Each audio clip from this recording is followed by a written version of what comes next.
Welcome to another episode of Pitstop Fracas. I'm your host Mahad, and we are here to review another wonderful race at Monaco. Bit of a sleeper, but we're here to give some exciting talk, and always the qualifying was exciting as well. I'm joined by Anik and Richard. Anik, how we doing? You're in the hot seat now. I'm in a hot seat, bro. I'm in a hot seat. I'm ready. How you doing? You're ready. Your boy wasn't ready for the race though, but I'm all good. Richard, how we doing? I'm not too bad, but I'm not too bad. It's quite a funny weekend, us two joining forces, and usually we're against each other, aren't we? I was going to dunk you on, Flasco winning the league this Saturday, but I thought, you know what? Let me allow it in it, because we're joining up on Max and we're trying to dunk on Leclerc. So at a certain Monegasque casino where I use, thought, you know what? I'll pay my respects. I won't dunk on you with the Barcelona crowd talk. So yeah, other than that, I'm not too bad. I'm not too bad. You're wearing an Atletico jacket though. Yeah, come on, editor, did you get me? Yeah, that's violation. That's violation. To the listeners, this guy is. I have to sit here now for 50 minutes or whatever with Atletico in my face, and I'm a Barcelona fan. If you didn't know, so yeah, he's on my side, but he's not really on my side. Firstly, before we get started, let me just plug all the socials. Follow us at Pitstop Fracas. We've got you all covered. All the F1 news that you need, banter, the lot. We've got it, so follow it. And for the YouTube, really help us out if you like and subscribe to this video. Leave your comments. We love to hear your comments. We love to hear your thoughts about the race and everything that happened on this weekend. So please give that a review. If you're listening on Apple or Spotify, please leave a 5-star review. That helps us. That helps us with all the algorithms and stuff like that. So be really, really useful and helpful if you did that. But yeah, thank you. And we'll get started firstly with the best part of Monaco, because the race never ever does anything usually, is qualifying. And firstly, qualifying was exciting as usual. A lot of people were putting their hopes on Ferrari because they were so fast in free practice. And I don't know where that pace came from. Might because they admitted, we're doing flexi wings as well, like Red Bull, and they got the speed. And we saw what they were about. But Anik, how is Ferrari this fast out of nowhere? What's going on? Well, I have no idea. They just started lighting it up on Thursday, and I was like, what's going on here? I think Sainz was putting in quick laps, so was Leclerc. I was really, honestly, I was watching it and I was thinking, there's no way that this team is sandbagging. Like you can't sandbag, or you can't sort of cover up your true pace at Monaco, because if for the other teams to be covering up their pace, so like the Mercs and Red Bulls, they can't be covering up their pace at Monaco because you literally have no room to put in that extra power or that extra speed that you have. So to me, it seemed genuine from Ferrari. And then, seeing it on Thursday, I was really surprised, but it was quite refreshing to see that, look, there's another team now, especially for this weekend, that's going to be, battling what on paper was Mercedes and Red Bull for the win. It was quite refreshing to see, to be honest. Yeah, for a very, very long time, it's just been like a 2-horse race, whether it be Mercedes and Red Bull or Mercedes and Ferrari from before, back in 2019. It's good to see a third team in the mix. I would hope it was McLaren, but it's Ferrari this weekend. So it's always good to.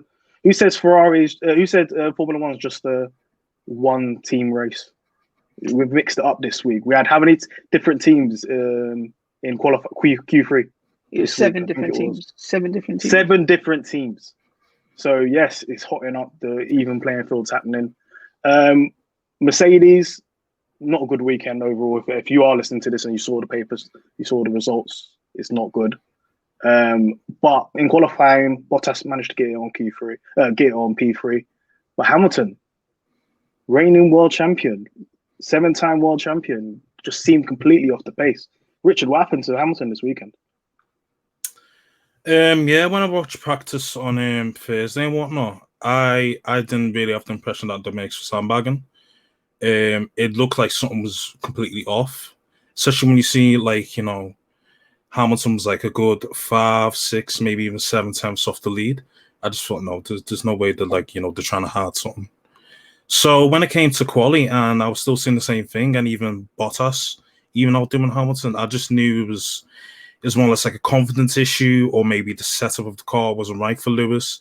He just wasn't on it, and I didn't think it would turn out to be, a good weekend for him. But the Ferraris were on it. Like fair play to them. Leclerc and Sainz were going back to back. Like it was, I don't even know how to describe it, but they were looking good. But the Mercs, they were looking like the third, sometimes even fourth best team in the grid. People were hoping, he might do like a Singapore 2018 where he'd be absolutely nowhere for like the whole of practice and then Q1, Q2, then pull out the bike Q3. But I just didn't get that impression at all. I just thought, it's just going to be one of those weekends. Like, to be fair, Lewis has never really been that strong at Monaco anyway. Like, it's just been one of those things. Even like his last 2 wins there, you could even say, just some bit of fortunateness of him getting them. But, it's just, Bottas, rose up quite a fair bit, to be fair. He managed to qualify P3, sorry. And yeah, he just managed to extract more confidence within the car rather than Lewis did. I did come across an article type saying that the Mercs let down Mercedes let down Lewis this weekend in terms of the setup with the car. I don't know if they wanted to try something different, and then Lewis was kind of going against it, and then he was just like, oh, okay, I'll just rock with it, and then it's almost like I told you so moment. So yeah, it was just a horrible weekend for the Mercs, really. So hopefully, it's going to be one to forget. Yeah, definitely one to forget for Hamilton. Usually very, very, very strong qualifying, no matter what the race is. But yeah, Monaco doesn't seem to agree with him. And if it was, I did hear there was rumours as well that there was a disagreement on strategy on how to approach Monaco with Lewis and Mercedes. And you can hear there's a bit of tension growing between the two. But it just didn't really work out for Hamilton this weekend. But he still managed to get into Q3. A lot of your old favourites were in Q3, like Vettel and so on. The little remontada from him that we'll speak about later. But we'll talk about the Q3 and what went down in Monaco between Max and Charles. And these guys were going back to back on each other in terms of speed. These guys were putting in purple sectors every 5 seconds on that lap, and they were pushing it to the limit. Anik, what did you think of the battle between Max and Charles, and even Sainz getting involved in Q3? Bro, I was loving it, bro. To be honest with you, I think right from Q1 when Alonso got dumped out, I was like, yes, it's going to be an exciting rest of qualifying here. But yeah, I just think like I just want to touch quickly on Hamilton as well. I just didn't see him lighting it up in Q3 and Q2 either. But then I genuinely thought it was going to be a Singapore 2018 from him. Just literally just pull it out of the bag. Obviously, it didn't materialize that way. But coming back to Charles and Max, I think these two were literally just going hell for leather in Q1, Q2, Q3. And as you said, it was purple, purple, purple. Obviously, Leclerc was very shrewd, I'm going to say, in getting in that banker first lap in Q3. I think it was 110, which was, for me, I consider that a very good lap because I don't think anyone's ever got into the 109s in qualifying. Correct me if I'm wrong. I don't think anyone's ever done that at this track.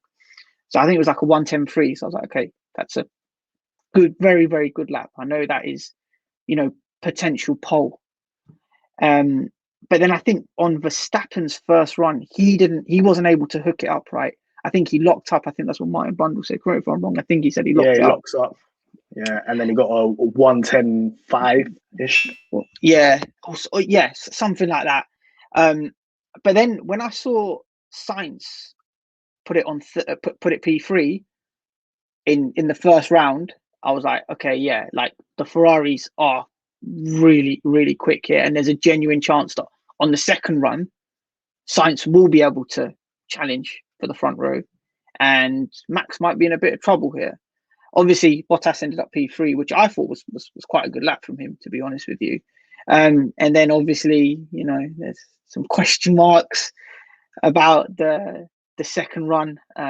Obviously, with Leclerc crashing out. But yeah, I think there's a bit of like different schools of thought on this about Q3 and how you approach it. Whether you put in your best lap on the first round or put it on the second round when you got less fuel and so on. People that were criticizing Verstappen saying, "Oh, you should have done it." Oh, look, we've got Kunle. He's entered the studio. Welcome, Kunle. We'll leave it for a second. Let him log on. Oh, hello. So yeah, if we're talking about how you approach Q3 and what you should be doing, you should go for whoever first, or just leave it for your last run. I think a lot of the people that were there, Carlos Sainz, Valtteri Bottas, Verstappen, were maybe holding back a little bit to put their best performance on that last lap. But like you just alluded to, there was an incident, controversial incident, flashes of Michael Schumacher 2006, where Charles Leclerc crashed it into the wall on turn 16. It's quite hilarious when you hear all the radios from all the teams when that happened, especially from Carlos Sainz, Bottas, and Verstappen when that happened, when they were building up to do their lap or actually on their fast lap. And I want to kind of come to you, Richard, on this one. I know this is going to be a little bit of a debate. Do you think Charles Leclerc did that on purpose? Was that a Ferrari plan C in his ear? Plan crash? To myself, I've got a strong agenda against that, Casino Royale use, as we like to call them. Well, some of us do. But I think it's too risky for you to crash, just lock off the session in Q3 and risk, a gearbox change in the P6, to be fair. I think it's just, he was pushing too hard. He's managed to turn in almost too early. He's clipped the barrier, and then he's crashed into the other barrier. And then, he's conveniently locked off the session. That's what I think it basically is. As I said, like it'll be way too risky, to try and do that on purpose, to risk, having a five place grid penalty. But the funny thing was with Ferrari as well, because I think Latifi had a similar sort of crash in practice, and I couldn't find out any news if Latifi had to do a gearbox change. I don't think he had to, but the thing is as well is that the thing is as well is that I read up that I seen something that one of the problems was was it called not the gear shaft, or what is it, the crankshaft? Wasn't it drive shaft? Yeah, that's a drive shaft. Yeah, the drive shaft on the left hand side was basically a bit dodgy, and they did not check that yesterday, so they just thought nothing of it. That's why when he did his more warm up lap today, that's when Charles noticed there was a problem, because Ferrari didn't even check that left drive shaft. Hence why he had to go out.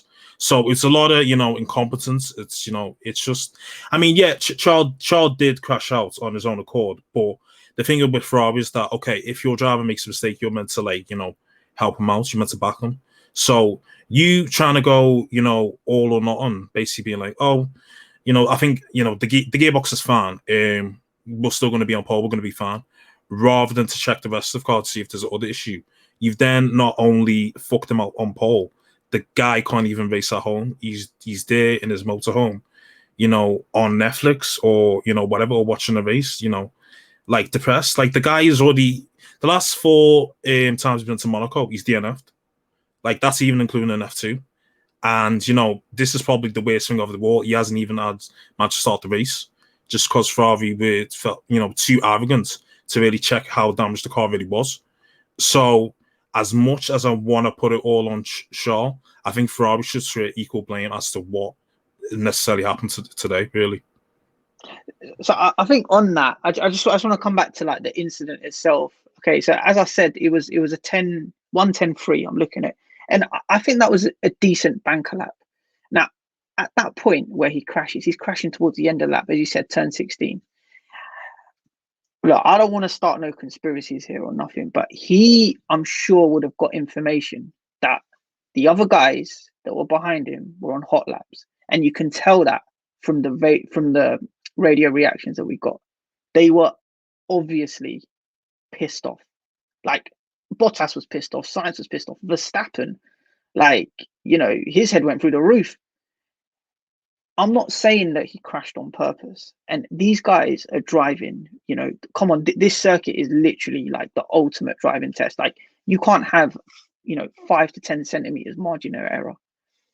But if you look at the way he turned in, like, he did turn in a bit early into that corner. I'm not saying that it was deliberate. Maybe he was pushing too hard, but I think you just got to kind of consider the situation you're in at the moment. I'm sure he must have known that the other guys were on purple. I don't know if at that point he was on setting his best time. All I know is he crashed out. But I feel as though he did turn in a bit too early into that corner. And yeah, look, whether he meant it or not, I don't want to say. But I feel as though he would have known how fast the other guys were. And yeah, to be honest, I'm just going to sit on the fence. I mean, I don't know if it was purposeful or not. Yeah, I know.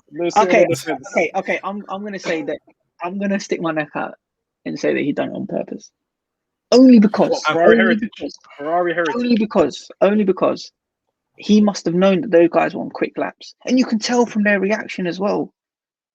That lap he was on, I'll say this: the lap he was on was not faster than the lap he already did. Exactly. Well, there you go.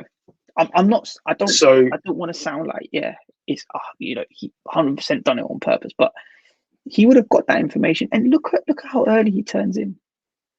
Like, okay, it's a risk, man. It's a risk. Yeah, It's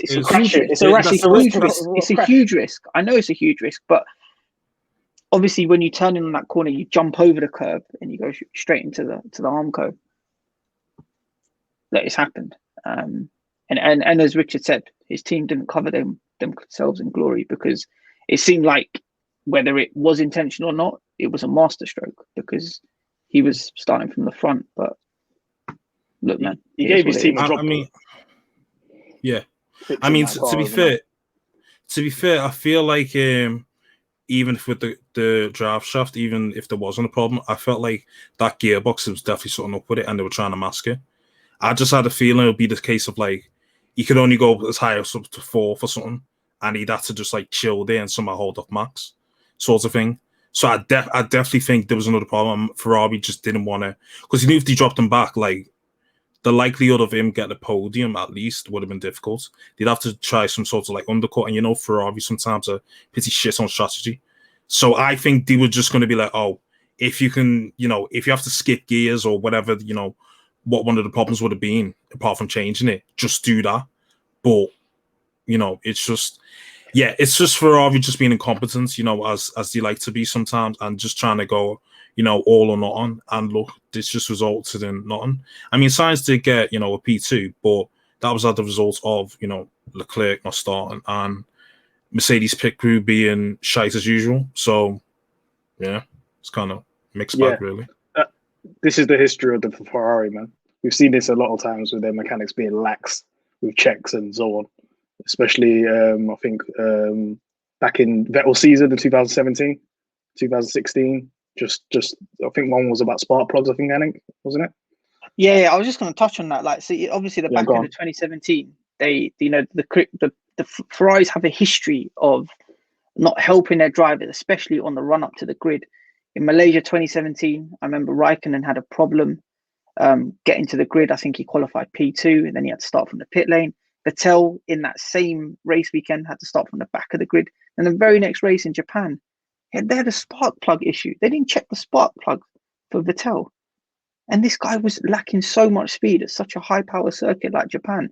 They're two examples that just roll off, just off the top of my head, where they've had issues getting to the grid. Like, come on, man. It's like a simple MOT, man. Check your car before you get to the grid. Make sure everything's working fine.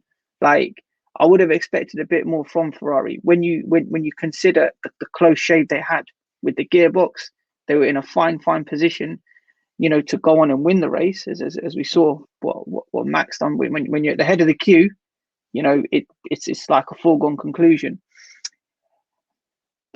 Look, I don't know whether I don't know what's happening there. I would have expected a bit more from Ferrari though, in checking over the car and helping out Leclerc. He had done his job, sticking it on pole. Whether that crash was intentional or not remains to be seen. But I really think they should have helped him out a bit more. I'm gonna give Kunle the deciding vote on if that crash was intentional or not. I know we've got Richard saying no, it was an accident. Anik, you're saying it might be a bit dodgy. Kunle, what do you think? Can you guys hear me clearly, firstly? Yeah, we can hear you.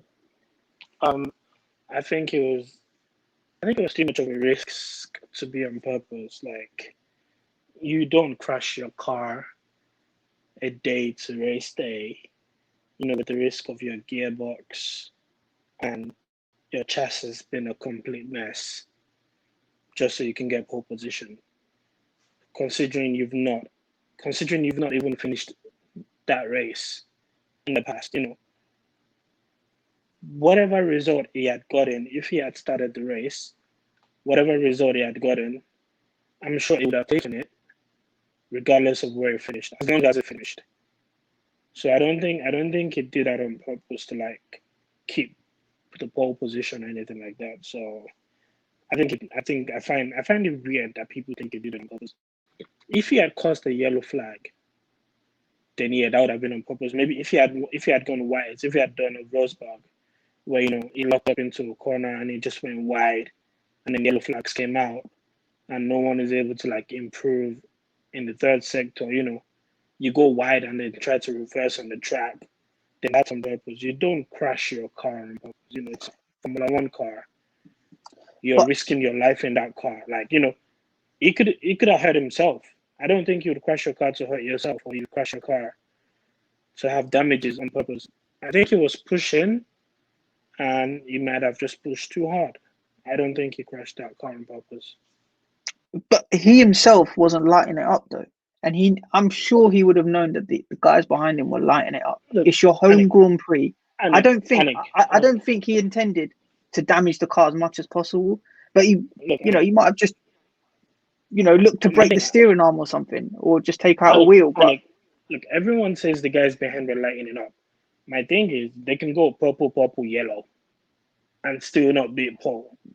We've seen way too many Q3s where people were going purple, and then the last sector was a mess, or it was green, and then the last sector was a purple, and they get pole. But you know that if you start right on pole, now, you're sounding like you're running an agenda right now. That's no, I'm not. I'm not. No. Because Leclerc's my guy. I got a lot of time for him. I'm just saying that, like, look, it's his home Grand Prix. You know that if you're at the head of the grid when lights go out, there's a very good chance you're going to win. I'm sure I read it somewhere that Verstappen was 2-3 tenths up, and I'm sure Sainz was up as well. And even Bottas was they all knew that if they could just see that lap out, that Leclerc would have probably been 4th or 5th. Look, Anik, everybody was up. I think everybody was up, but I still think practically, if I'm a driver, if I'm driving a Formula One car where I know the slightest of crashes could possibly put my life in danger, I'm not being in my car on purpose. I'm not saying he intentionally put in his life in danger. I'm saying that I think he just tried to lock off the session. If he tried to lock off the session, I feel like there are better places to lock off the session and not crash in the car. Like, again, maybe he just doesn't have the luck of Monaco, but I don't think he did. No, I mean, everyone would have their takes. I'm sure there've been a lot of takes since yesterday. But if would I think he would lock off the session just so he doesn't start the race, considering what's at stake? Like, there's a lot at stake here. Like, yes, it's 25 points, but it's not like he's fighting for the championship or anything like that. All he's just going to do is get a handshake from the king. And there's no passes this year, so it's not like he's going to go turn up. So really, like, it's just a home win. That's what it's just going to be for him if he had started on pole. So I don't think he would have locked off. I don't think he did that on purpose. That's just me. Again, I'm not Charles. I don't know what's on his mind, but I don't think he did that on purpose.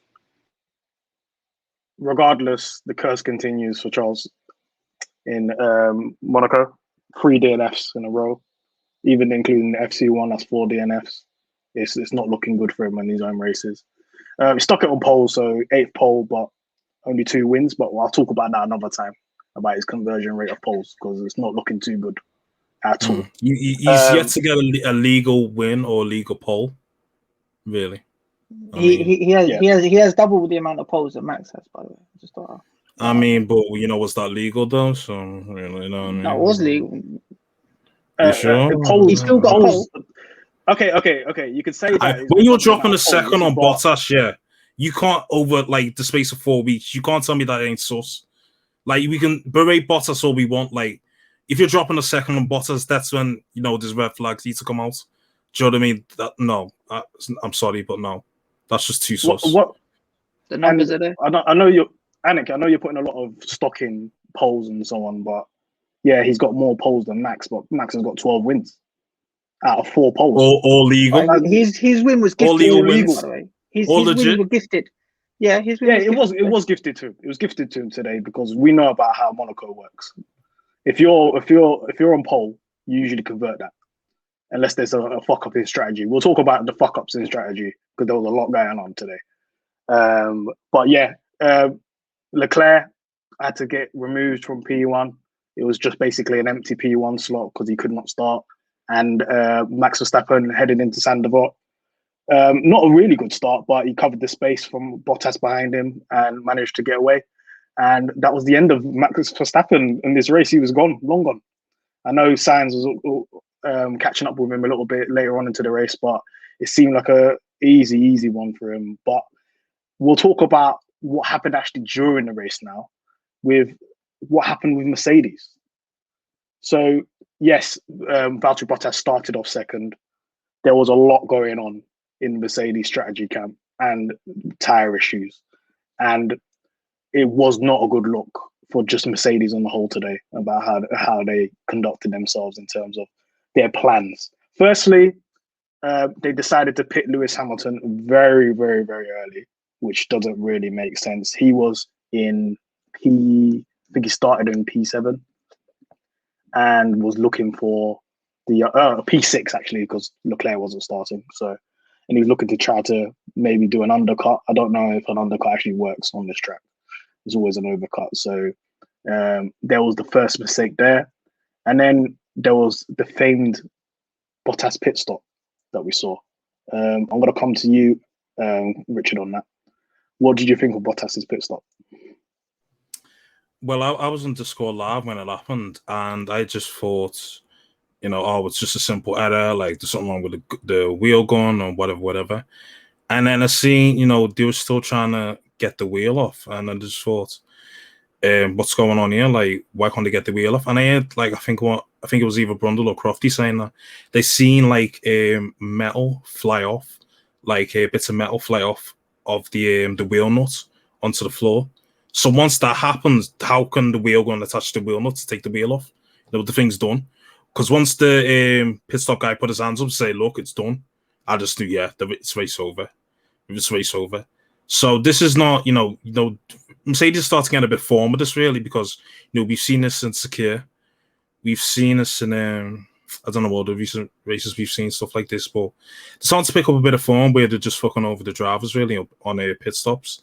When you compare it to somewhere like Red Bull, who are like constantly flawless, like, it's steady weird. I think Mercedes needs to, instead of letting Red Bull, busting it open for Red Bull, taking all their, chief engineers and, all stuff like that.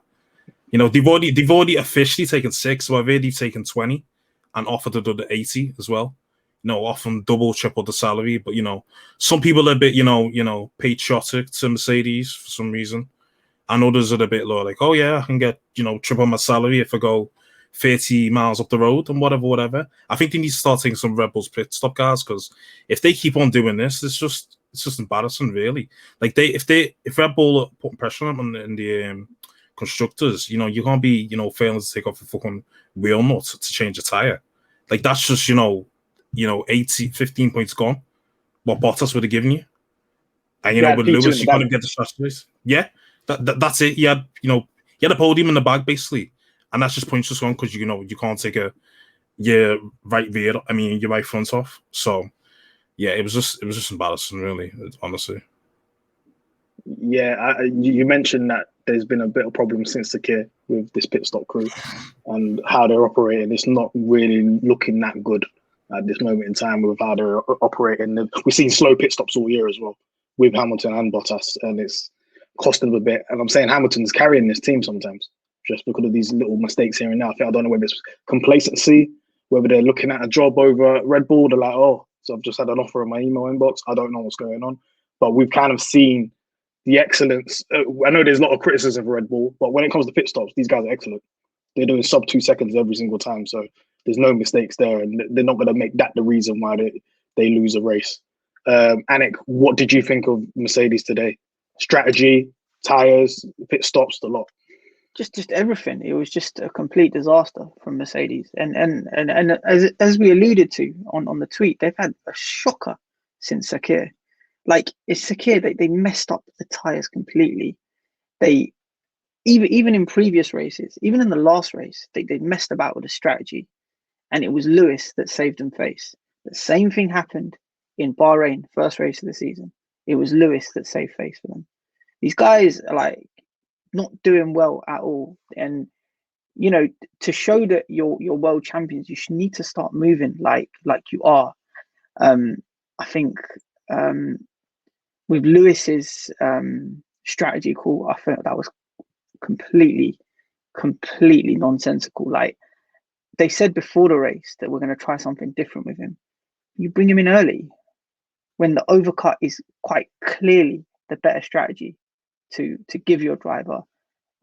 It was shocking. You know, they brought in three places down, coming to Bottas's pit stop. Like you know, Mercedes on the YouTube channel have a whole video dedicated to the job that the wheel nut guy does. Literally a whole 2-minute video dedicated to a guy. Did they watch their own video? Putting on a wheel. They didn't even watch their own video. Is actually laughable, to be honest with you. And if they were somehow able to take that wheel off and put it back on, and put the new one on, then Lewis would have been down in 9th.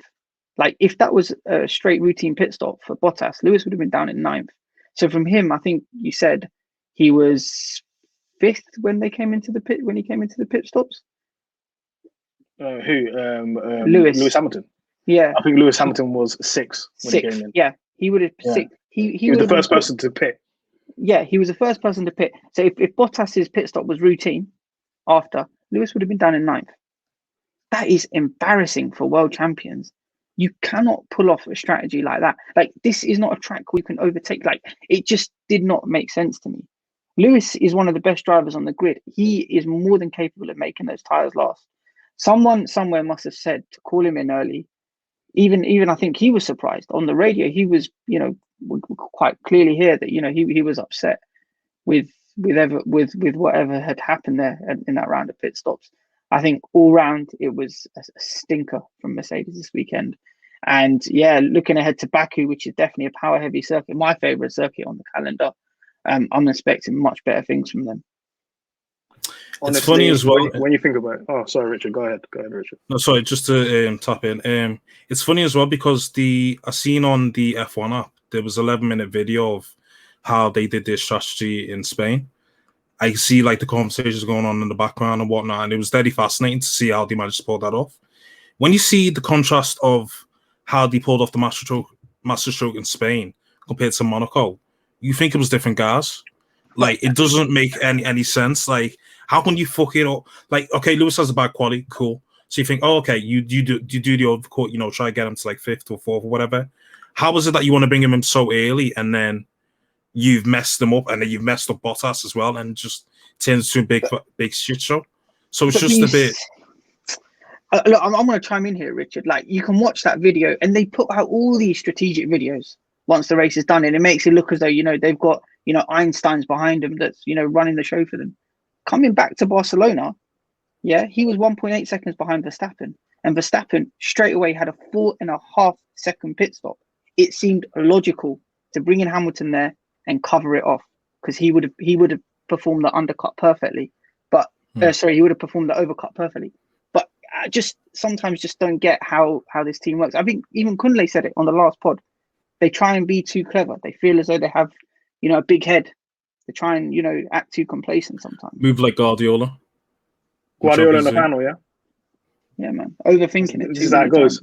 But are you alluding to the fact that maybe Lewis Hamilton is covering up all these mistakes and all these strategy stuff just by his excellence? 100%. 100%. Because only Lewis would have been able to pull off that. What I even called it the Lewis Hamilton strategy back in Barcelona. Only Lewis Hamilton could have charged down Verstappen at 1.2 seconds a lap and overtake him come the end of the race. I genuinely feel as though other drivers such as Bottas or Bottas, or I don't even know if Rosberg would have been able to do that. Like, I only think Hamilton's the only sort of guy that could actually pull that off for Mercedes. Again, to save face. Like, they haven't been moving like world champions since the start of the year. And they need to buck their ideas up, honestly, if they want to win this, because Red Bull are definitely there or thereabouts. For our listeners, I just wanted to break down what happened with Lewis Hamilton in terms of overcut and undercut, in case you just didn't understand what was going on. Lewis Hamilton was pitted on lap 29, and he was behind Pierre Gasly. Pierre Gasly pitted in lap 30, and when Pierre Gasly came out, he was in front of Lewis Hamilton. That's how bad this strategy is. Lewis Hamilton was on the radio saying, "Why am I still behind this guy? What was the purpose of this undercut that we were trying to do? We didn't even achieve what we needed to achieve." They put him on hard, so he thought, "Let me go a bit slower," and so on and so on, and it didn't work. And then the lap after that, when Vettel pitted, he came out in front of both of them. And all Hamilton can do is see these two flying off in the distance having a little battle. It's actually disastrous strategy. Disastrous directing as well. Let me just call out the director on that, because we never even got to saw that. I had to see that after the race, what happened, because I didn't get to see Vettel overtaking Gasly, which was a bit of a thinker from the director. I am. Because I know someone who works with an F1, he told me that for Monaco, it wasn't the usual F1 directors. It's the French that took over. That's why they fucked up, showing basically the only overtake of the race, because it wasn't the usual guys taking it over. It was the French. So I don't know why they did that, but yeah, that's the reason for the fuck up, basically, because it was different broadcasters taking over for this race. Yeah, it was a bit of a stinker, to be fair. But yeah, including in that, we're gonna move on to the Vettel Remontada. Wait, hold on. Before you move on to Kunle, you want to jump in? Go on. Yeah, before you move on to that strategy was so bad that Perez, who wasn't even anywhere close to Hamilton, jumped Hamilton. Like, that was how bad that strategy was. Like, so the radio was, why did you make me save my tires to pull me in first? Which makes no sense. It doesn't make sense. Honestly, and then it doesn't make sense. To not put back on the fact that they went on a quali strategy that he didn't want to go on, which sort of messed up the Saturday. Just like, you've messed up Saturday, okay, make up for it on Sunday. It's like, nah, bro, we're gonna mess up your Sunday too. And I was like, personally, I don't like the Grand Prix. I don't like Monaco, but it just made it even worse. It's like, why am I even watching on my screen? Like, why am I watching these guys moving like GP2 or F2 or whatever they call these days? Why are they moving like F2 race strategists? Like, why are you doing schoolboy stupid?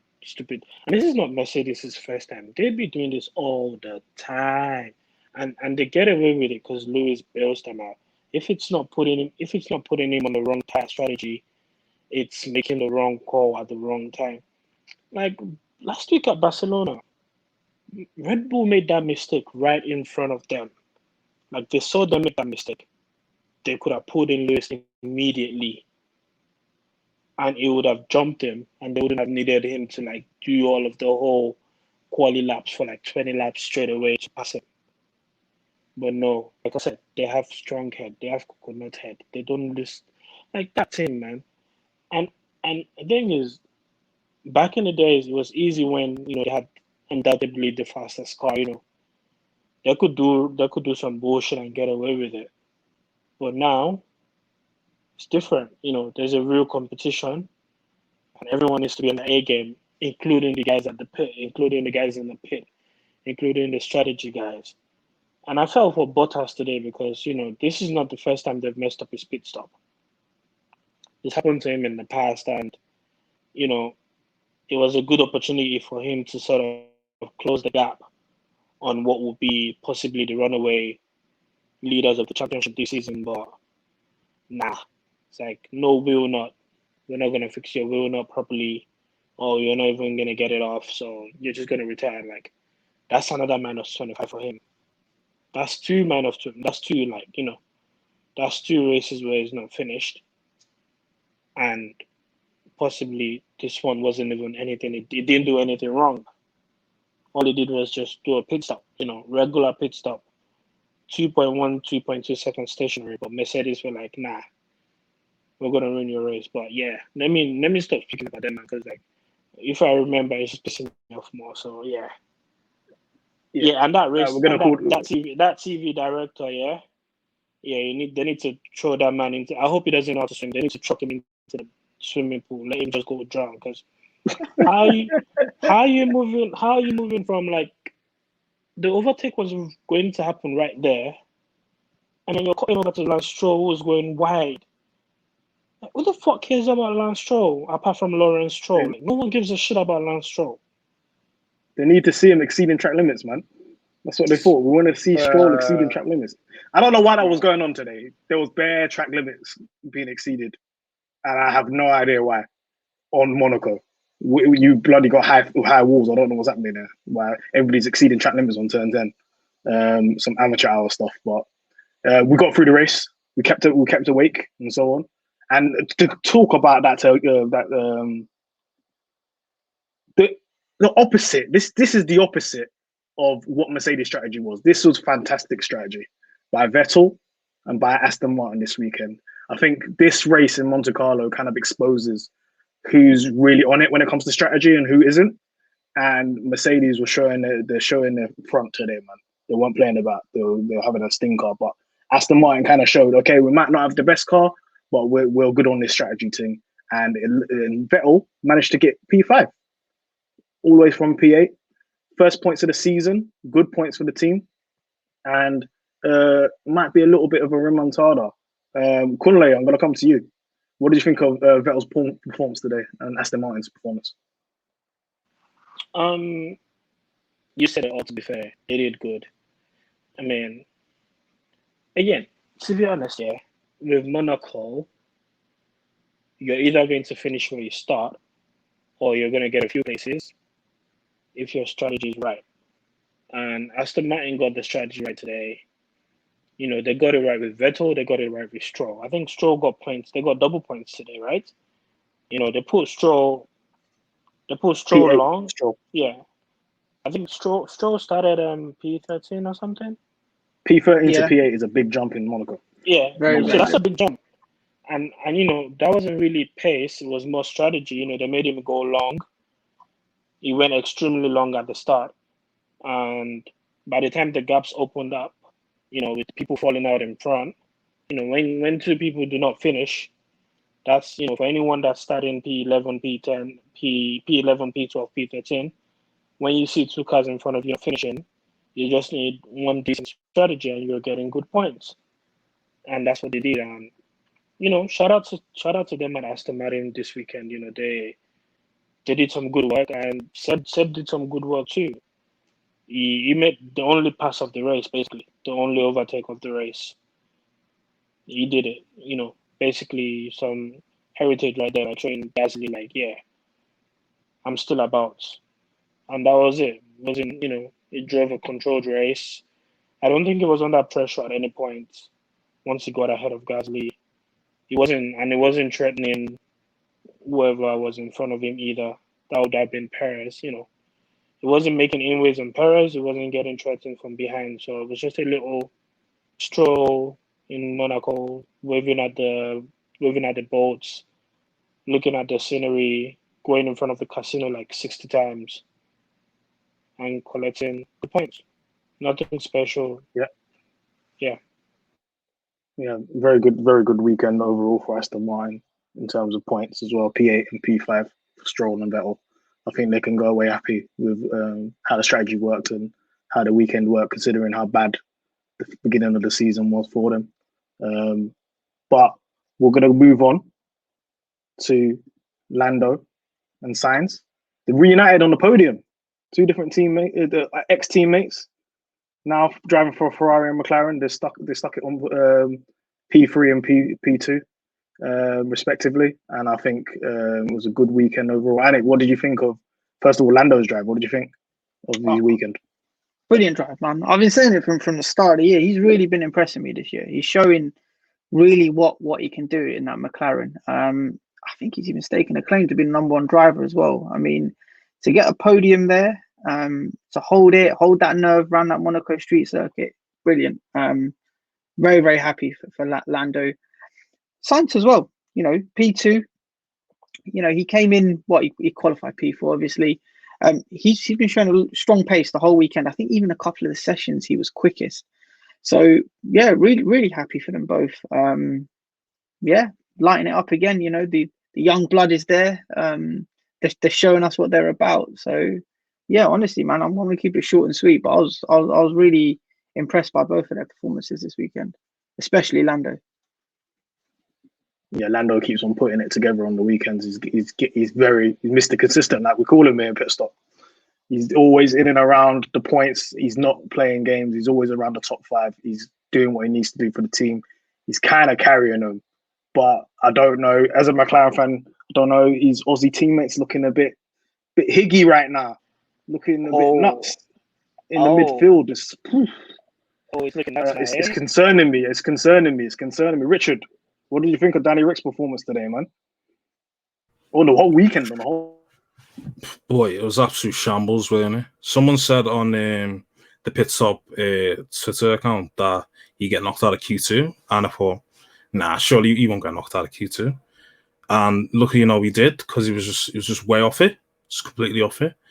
And then I think he qualified. Was it P14? Was it P14? No, where did he qualify? I can't remember. Was it P14? Yeah, somewhere bad anyway. So whatever. So P12. P12. Yeah, P12. So yeah, horrendous day, especially with obviously with the Gulf livery and whatnot. And and you just thought, okay, maybe he could, with strategy and whatnot, maybe he could make up a few places somehow. And that wasn't really the case, especially when Lando overtook him and even waved at him. Like he, I can't let Lando. Don't wave. Like he was just in a bit. I'll be waving. I think I'm gonna try and be a bit conspiracy theorist. I think that was like a psychological move. Really, people will say, "Oh yeah, it's banter." I think that's a psychological move on Danny Rick to say, "Look, I know you're on this amount of pay. I know you might think you're the number 1 driver, but look, this is my team. I'm ready to show you up, even on somewhere as as tight as Monaco. That sort of thing, really, because it was I think it was the Monaco press conference. One of the journalists asked a question on Danny Rick to Lando to say, why is he struggling or something like that, whatever. And he basically just, acted like he was getting interviewed by DJ Vlad, just spilled out all the beans. Just basically said, Danny Rick likes a car that's tailored to his driving style. If it's not, then he kind of struggles on whatever sort of thing. I think that's why he's not doing as well as perform, basically. And that sort of thing. So I was like, oh, okay. I don't think that's really true, but yeah. No, I don't agree. No, I don't agree. I don't agree with you going in a press conference and out your teammates' driving style and saying, no, this is why Sainz is this and this is why Ricciardo is that. You shouldn't really. You kind of have to just say, kind of answer the question, not really answer the question. I don't know where his PR person was in that interview, but you shouldn't really talk like that or talk so openly about your teammate in the press conference. That was nasty. That was nasty. Yeah, do you know what it is? I think with Lando, I think he's just a real direct, honest guy. I think that's one. Sometimes I don't think he realized where he's at, like, and how people will analyze and whatnot. I think he just thought it was a nonchalant. Oh yeah, Danny Rick likes a car that's tailored to him, and Sainz likes to be able to adapt, sort of thing. I don't think he's really clicked onto something like that can be detrimental and almost undermine his teammates in a way. As I said, I don't know if it's like a psychological thing, because when McLaren signed Danny Rick and whatnot, there was all this hype behind him saying, oh yeah, they're going to be best mates, they're going to do loads of content, but Danny Rick's going to dunk all over Lando, and Lando's just meant to himself, oh, okay, you just think I'm some sort of Twitch streamer, who can't drive. All right, I'll show you Wagwan, basically. And look, he's got 2 podiums in 5 races already. Like, I think he's doubled his tally of podiums in 5 races, more across like what he got in his whole career. Basically, Danny Rick's, round in 12th and, struggling to get points and whatnot. So, yeah, as I said, it was a great performance from Lando. He did what he needs to do, even if he did have, inherited 2 places that he didn't really have to work for. While, Danny Rick, he looks like he's still going to need more time. But when you see people like Carlos, the way he's adapting and whatnot, and even Vettel now, the way he's adapting as well, he's starting to get a groove on as well. He doesn't really want to be, out to like the big boys, if you will, or the big team. He doesn't really want to be one of them. He's still struggling to get to grips with the car, because it's just going to look peak for him really if he gets proper trounced on by Norris really. If you want to hear, listeners, viewers, if you want to hear the saddest radio of the year, listen to when they told Ricciardo that Norris is lapping him and he needs to move out of the way. It's one of the saddest things I've ever heard. I felt upset for him. Ricciardo, hopefully it gets all better for him. I know Kunle just wants to dunk on Ricciardo. He's itching. I know he's itching. Nah, you can't. You don't break a broken man. You don't break him. So. He sounds like a broken man. I feel bad. But okay. I mean, now everyone's starting to see it. I thought you man were saying, let's give him some time. But if I'm gonna give him time, then, but I see Carlos Sainz in a Ferrari getting podiums in a slower car. It's hard for me to give Ricciardo time, because I like Ricciardo. Like, I think he's a brilliant driver. So I'm expecting his brilliance to show up. This is the second time he's getting dunked on by Lando. Like, I swear this is the second time he's gonna get lapped by Lando Norris. It's a long season, but 5 races in, your teammate has lapped you twice. Bruh. It's not looking nice. Look. It's not a good look. It's not looking good. Yeah. So, but we're giving him time. I know you gave him to Monaco, right? You've already given him the time. Yeah, man said he's done already. He's already done. But the rest of us, we're giving him time. I didn't actually. Oh my god. No. Okay. To be fair, I'm gonna give him until. I'll give him 3 more races. I don't know wherever that is, but after the next Austria. Okay, yeah. After Austria, and is it first Austria or second Austria? It doesn't matter. Okay, do you know? First one. It doesn't matter. If by second Austria is still getting these fugazi results, then Danny Rick might be time to shine that light bright. It's a fluorescent light, white light. Not the blue one, not the yellow one. It's a white one. All right, Inspector Kunle in the building. He's going to be checking on Ricciardo. It's Ricciardo watch. We're going to make our own segment for him. I'm going to move on to the race winner. I know a lot of people don't want to talk about him. A certain gentleman called Anik. I'm going to ask him though. I'm going to make him squirm a little bit. I'm going to be like, Anik, what did you think of Max Verstappen's race today and weekend? How did it go? Bro, the highlight of Max Verstappen's weekend was him swearing for 10 seconds straight on the radio when he realised Leclerc pulled off a masterstroke. That was my highlight of the weekend with Max Verstappen. We move on to the next question now.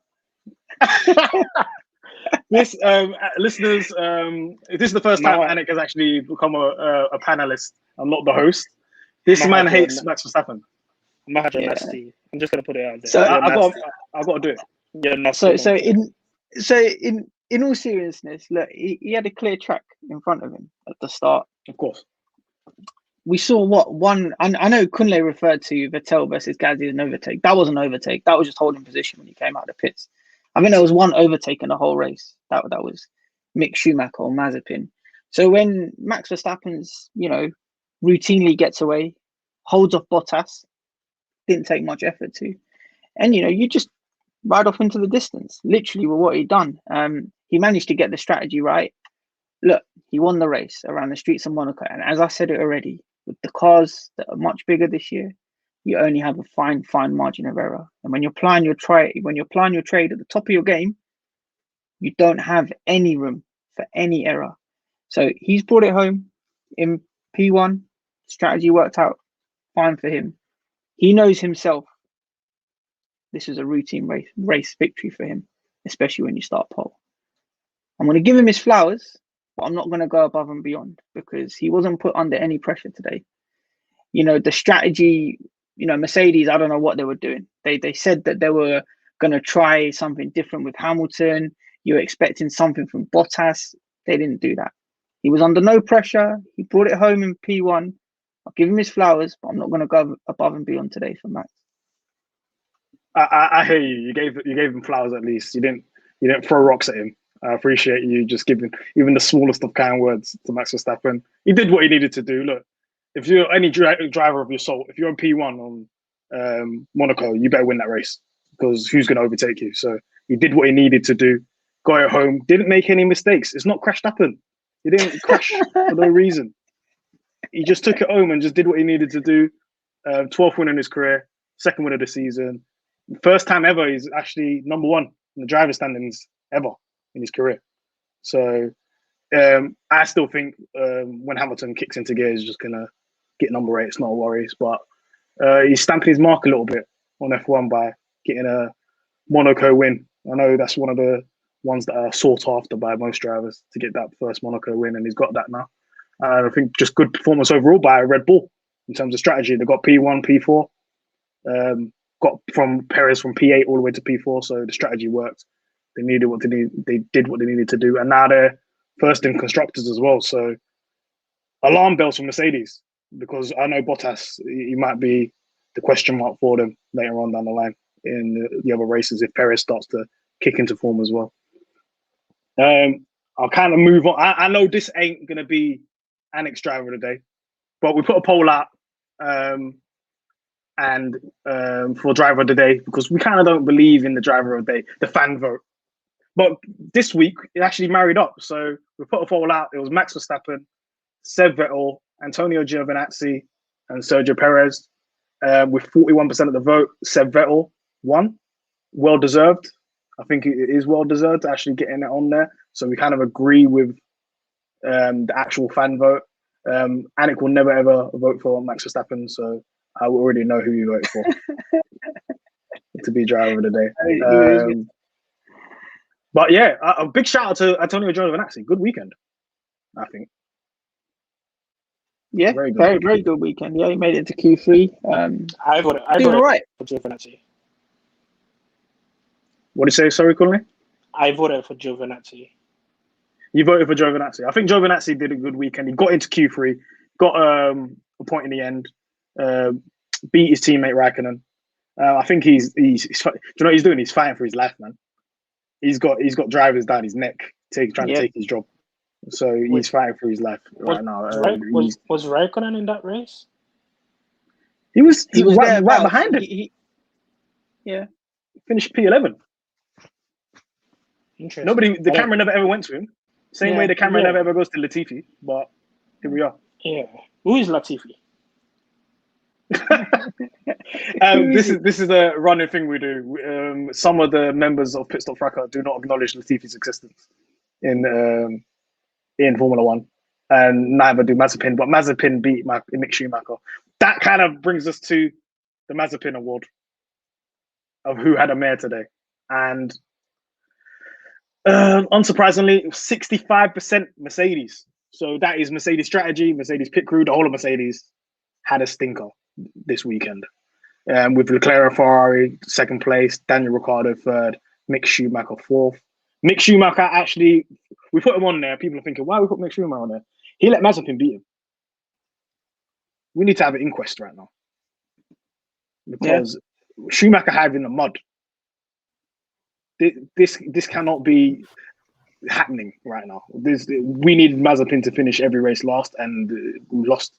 We all took an L as a community. So wait, I've got a question. Now. Go on. You know the way Monaco is like it's a test of driver ability. Is this result like an indication that Mazepin might be a better driver than Mick? Not really. No. No. He's smoking him every race. Mick is smoking him every race. So what happened today? If there was opportunities to overtake, Mick would have had him in his race.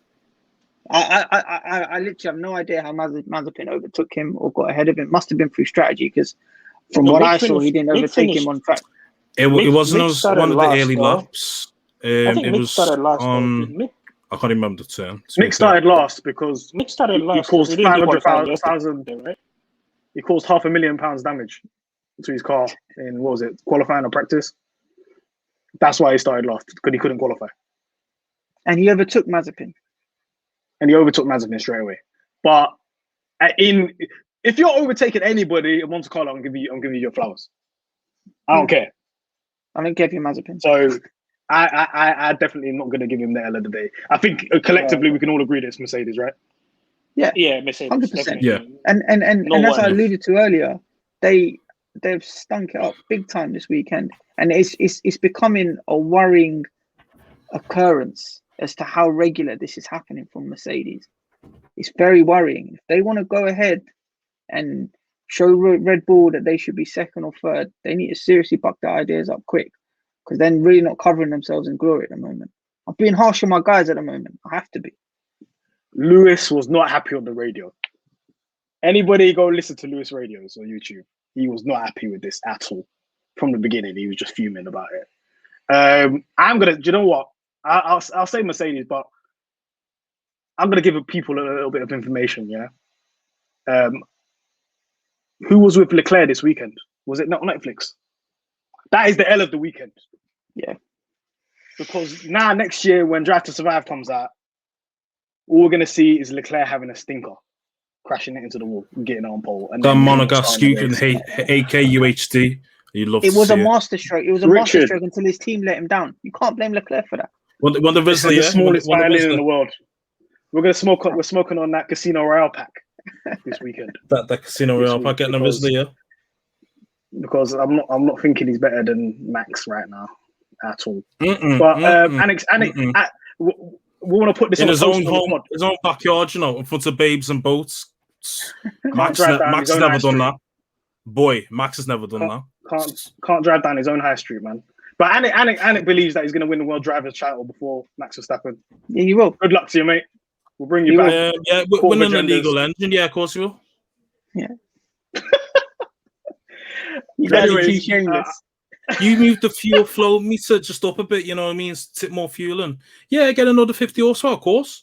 I mean, when Lewis is putting, activating DRS, I still can't get past you. Of course you can win the World Championship. Makes perfect sense. We'll see. We'll see when these allegations about the Red Bull engine comes out. Then we'll see. Okay. We'll pick it up then, yeah? Yeah. But anyways, thank you, everybody. That brings us to an end of Pitstop Fracas this week. We'll catch you next week with another action-packed episode. Thank you, Richard, Kunle, Anik. And we'll see you next week. Peace. Peace. Take care, guys.